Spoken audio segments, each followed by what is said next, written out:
other. And I think finally for the Big 12, we're still being aggressive. We're still looking, what's out there in terms of making us more viable, strengthen our conference, different, and that may or may not include additional member institutions. Mack, the grant of rights and the term of the deal is shorter, and that's probably going to be par for the course for everybody from now on. Does that make good sense for a conference like the Big 12 to have a shorter deal, or does it make you a little bit nervous that the deal will be shorter based on the fact that, we're kind of sitting on tectonic plates in college football right now?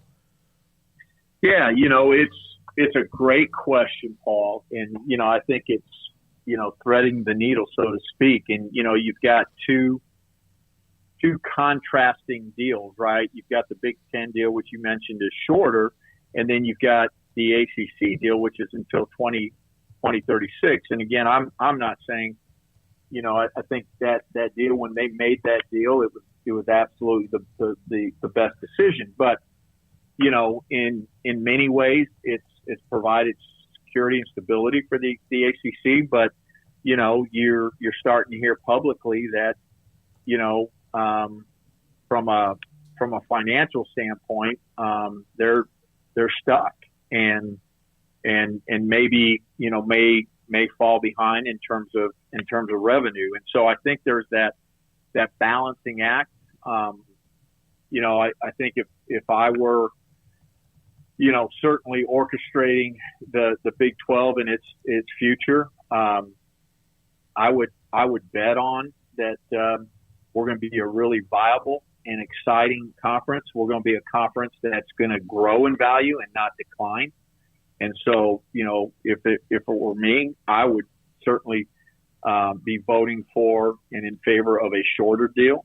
I like, 7 to 8 years, and because of the changing landscape, right, and the way, the revenues and the value of college football continues to rise, and college athletics, I'd want to go back to the negotiating table in 7 years. And again, that's me. I'm taking that bet that the Big 12 is going to continue to grow and even become more and more valuable. And I truly believe it will. Mack, there was one thing that Kevin Warren said as well that was very interesting. And I know his full HBO interview, I don't believe it's come out yet, but Brian Gumbel asked him about a very specific number of teams. Could you see 20 teams? And he said, yeah, I could see 20. And then everybody's like, he wants 20 teams. And it's like, no, he just said he could see that. And he also mentioned perpetual growth, that he could also see perpetual growth. If you had to guess, what do you think, or how do you take the perpetual growth part of that? Yeah, here's how I interpret it. It doesn't mean it's right, but I interpret it specifically that there is a vision to get to 20, and that timeline to get to 20 is really, really up in the air, and that's where I think the phrase perpetual growth comes into play. So is that, 2 at a time, 1 at a time? Is that over the next 5 years? Is that, here within the next 6 months? And I think that's all up in the air. But I do think that there's a strong vision for 20. You don't make that comment or not embrace, that question if there's not a true vision for that. Right. Mack, the Pac-12 is next, you would think, next on the table based on now the Big Ten releasing what they've done. They're next in line. Of course, you have 3 years with your deal, the Big 12. Can you see in any way, I'm not saying you can predict this, but can you see in any way during the football season this fall that there will be another shift with some sort of realignment news involving the Big 12? I mean, I certainly wouldn't discount it. It's probably the best way, and there doesn't need to be a story tomorrow in the paper that says, that Mack Rhoades said that. I'm deleting it. I'm deleting it. Don't worry about it. But,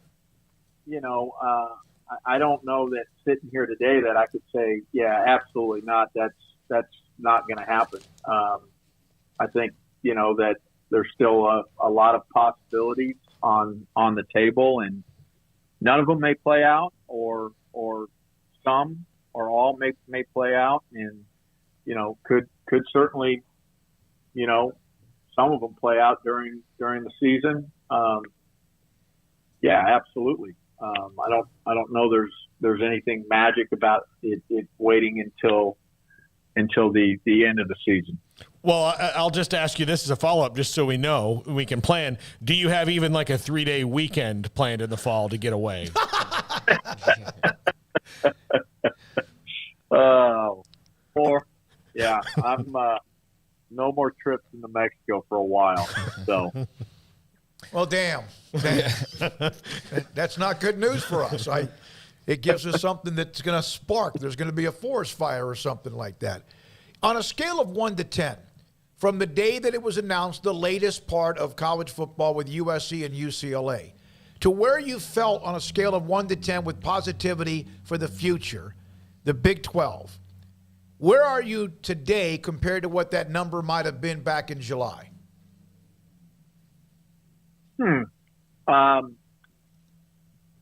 Yeah, I think I was optimistic. Really optimistic back then, and I don't think it's changed. I think I struggle candidly with patience, and want everything to happen today or tomorrow. So maybe